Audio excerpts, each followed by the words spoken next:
తెలంగాణ ముఖ్యమంత్రి రేవంత్ రెడ్డి రేపు 2 జిల్లాల్లో పర్యటించనున్నారు. ఉదయం మహబూబ్ నగర్ జిల్లాలోని దేవరకద్రలో ఓ కార్యక్రమంలో పాల్గొంటారు. అనంతరం భద్రాద్రి జిల్లాలోని ఓ నియోజకవర్గానికి వెళ్తారు. అక్కడ ఇందిరమ్మ ఇళ్ల గృహప్రవేశం కార్యక్రమంలో పాల్గొంటారని సమాచారం.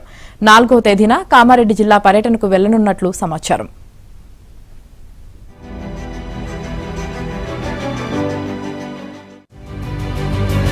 జిల్లాలోని ఓ నియోజకవర్గానికి వెళ్తారు.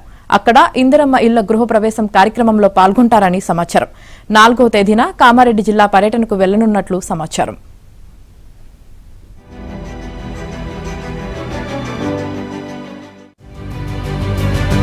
అక్కడ ఇందిరమ్మ ఇళ్ల గృహప్రవేశం కార్యక్రమంలో పాల్గొంటారని సమాచారం.